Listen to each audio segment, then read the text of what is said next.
अंधेरा जब गहराने लगता है और रात के सन्नाटे में आपकी अपनी ही परछाई आपका साथ छोड़ने लगती है, तब शुरू होता है खौफ का वो सफर जिससे वापसी का कोई रास्ता नहीं है।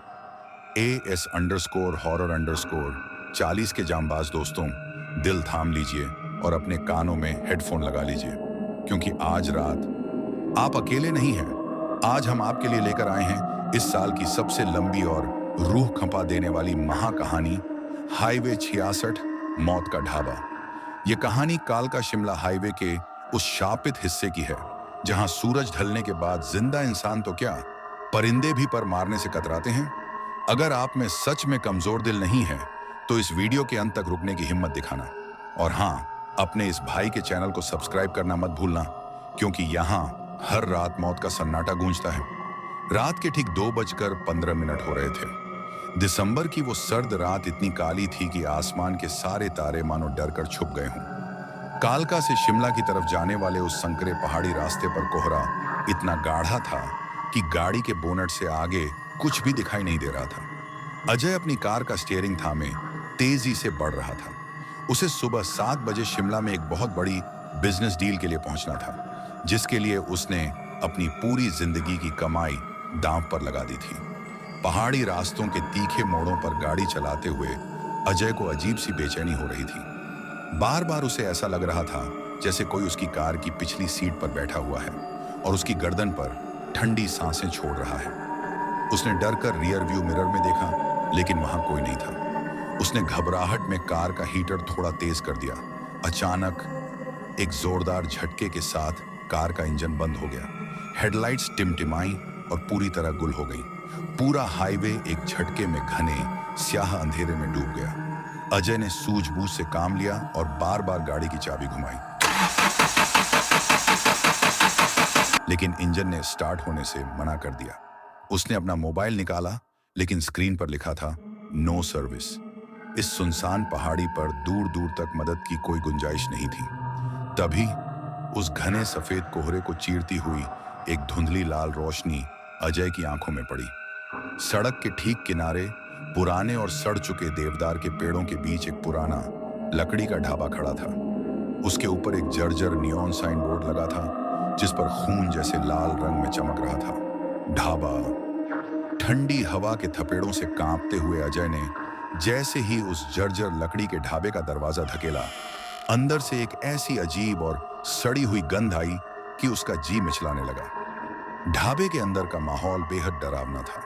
धुंधली पीली रोशनी में चारों तरफ लोहे की जंजीरें और मांस काटने के बड़े बड़े हुक लटक रहे थे, जिनसे लाल रंग की बूंदें नीचे फर्श पर टपक रही थीं।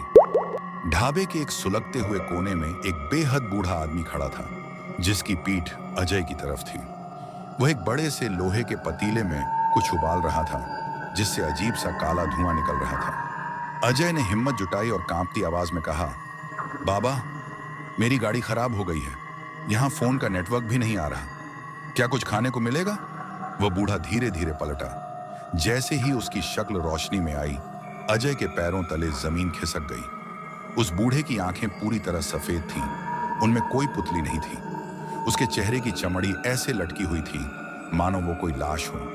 वह एक डरावनी कंपकंपाती आवाज में मुस्कुराते हुए बोला, बैठो साहब जी। इस हाईवे पर जो एक बार आ जाता है, उसका बाहरी दुनिया से नाता हमेशा के लिए टूट जाता है। बैठो, तुम्हारे लिए ताजा मांस उबल रहा है। अजय का दिल जोर जोर से धड़कने लगा। उसने वहां से भागने के लिए जैसे ही पीछे कदम बढ़ाया, ढाबे का भारी दरवाजा एक जोरदार धमाके के साथ अपने आप बंद हो गया और उस पर लोहे का एक बड़ा सा ताला लटक गया। अजय के होश पूरी तरह उड़ चुके थे। दरवाजा बंद हो चुका था और भागने का कोई रास्ता नहीं था। तभी काउंटर के पीछे से 2 और साएं बाहर निकले। उनके हाथ लंबे और अमानवीय थे और उनके हाथों में बड़े बड़े कसाई वाले धारदार छापड़ थे। उनका आधा शरीर कंकाल जैसा दिख रहा था और आधा सड़ा हुआ मांस। वह बूढ़ा शैतानी हंसी हंसते हुए आगे बढ़ा।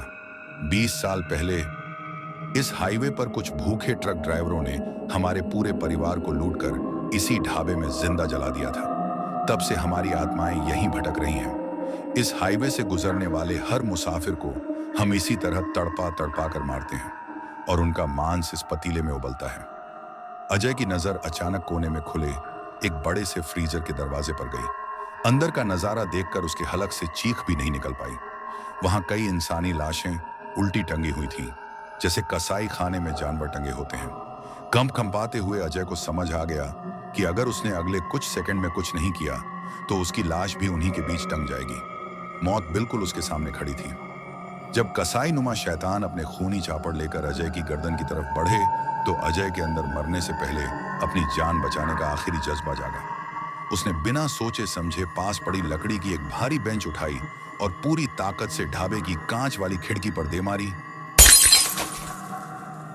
एक जोरदार धमाके के साथ कांच के परखचे उड़ गए। वह बूढ़ा प्रेत चीखा, पकड़ो इसे, इसका मांस बहुत मीठा होगा।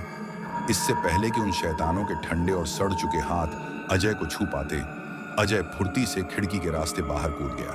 बाहर पिघला देने वाली ठंड थी और घना कोहरा। अजय बिना पीछे मुड़े हाईवे के पार मौजूद घने अंधेरे पहाड़ी जंगल की तरफ भागा। झाड़ियां उसके चेहरे को छील रही थीं, कांटे उसके पैरों में चुभ रहे थे, लेकिन डर का एड्रेनालाइन ऐसा था कि उसे कोई दर्द महसूस नहीं हो रहा था। पीछे से पूरे जंगल में भयानक चीखें गूंज रही थीं। तुम भाग नहीं सकते अजय, इस जंगल की मिट्टी आज तुम्हारा खून पीकर रहेगी। दौड़ते दौड़ते अजय का पैर एक मुड़ी हुई जड़ से टकराया और वो घिसटता हुआ एक गहरी ढलान से नीचे गिरने लगा।